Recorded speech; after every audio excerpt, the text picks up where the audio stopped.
வங்கக்கடலில் உள்ள காற்றழுத்த தாழ்வு மண்டலம் ஆழ்ந்த காற்றழுத்த தாழ்வு மண்டலமாக வலுப்பெறும் என்று தற்போது வானிலை மைய இயக்குநர் பாலச்சந்திரன் தெரிவித்திருக்கிறார்.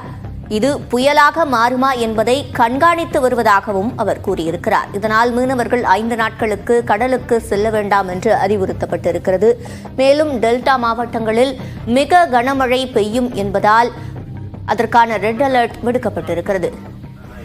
ஆழ்ந்த காற்றழுத்த தாழ்வு மண்டலமாக டீப் டிப்ரெஷனாக வலுப்பெறக்கூடும். இதன் காரணமாக அடுத்து வரும் 4 தினங்களுக்கு நமக்கு கடலோர மாவட்டங்களில் கனமழைக்கான வாய்ப்பு இருக்கு. தற்போது நிலவரப்படி பார்க்கிறோம், அந்த மேகக்கூட்டங்களுடைய அமைப்பு பார்க்கிறோம். பிறகு அந்த ட்ராக், அதனுடைய பாதை, காற்றழுத்த தாழ்வு மண்டலத்துடைய பாதை கொடுக்கப்பட்டிருக்கிறது. அதைத் தொடர்ந்து வரக்கூடிய கனமழைக்கான வாய்ப்பு, அதன் கனமழைக்கான வாய்ப்பு நம்ம சொல்லியிருக்கிறோம். இது அடுத்து வரும் 24 மணி நேரத்தில் டெல்டா மாவட்டங்களுக்குரியது. அதன் பிறகு வரக்கூடிய 26ஆம் தேதி மற்றும் 27 பெரும்பாலும் பார்த்தீங்கன்னா கடலோர மாவட்டங்களில் மழை இருக்கக்கூடிய சூழ்நிலை பார்க்கிறோம்.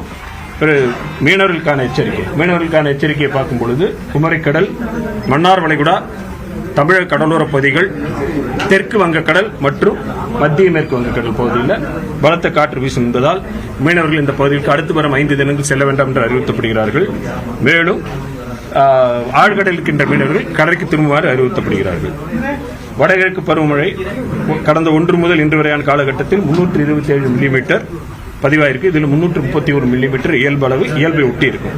இதில் நம்ம முன்னாடி சொன்ன மாதிரி இதுதான் வெஸ்டர்லி ட்ரஃப் சொல்றோம் இல்லையா, மேற்குல இந்த கிழக்கா நடந்து சொல்லக்கூடிய வெஸ்டர்லி ட்ரஃப் சிஸ்டத்தில் வரக்கூடிய வாய்ப்பு இருக்கு. அதே சமயம் எம்ஜேஓ 2ஆம் நிலை 3ஆம் நிலையில நமக்கு அந்த இது இருக்கு, ஸ்ட்ராங்கான ஆம்பிளிடியூட் இருக்கு.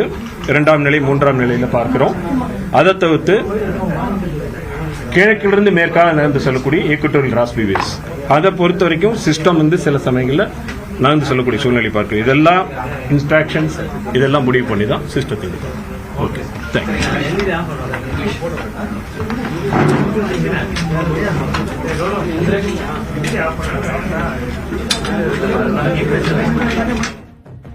சென்னையில் நாளை முதல் 3 நாட்களுக்கு கனமழை பெய்ய வாய்ப்பு இருப்பதாக தற்போது கூறப்பட்டிருக்கிறது.